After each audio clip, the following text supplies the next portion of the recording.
শ্রী শ্রী ঠাকুর অনুকূল চন্দ্রের অনুশ্রুতি প্রথম খণ্ড, পুরুষ ও নারী অধ্যায়, বাণী সংখ্যা 16, তাৎপর্য সহ। কুমারী একটু বড় হলেই পুরুষ ছুঁতে নেই, যথা সম্ভব এর পালনই উন্নয়নের খেই।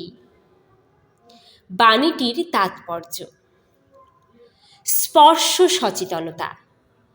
মেয়েরা বয়স্ক হয়ে ওঠার সঙ্গে সঙ্গেই অভিভাবকদের কর্তব্য পুরুষ মানুষদের স্পর্শ, বিশেষত শারীরিক স্পর্শের বিষয়ে তাদের সচেতন করে তোলা।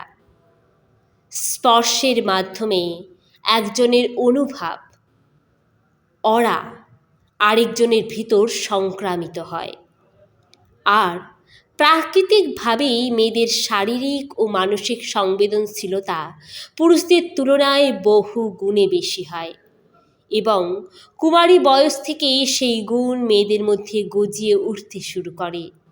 সুতরাং এই সময় থেকে নিতান্ত প্রয়োজন এবং বিহিত পরিস্থিতি ছাড়া যখন তখন যে কোনো অবস্থায় অবাধ ও অসচেতনভাবে কোনো পুরুষের স্পর্শ, এমনকি আবাল্য সঙ্গী ভাই বন্ধুদের চির অভ্যস্ত স্পর্শ মেয়েদের ত্যাগ করা উচিত।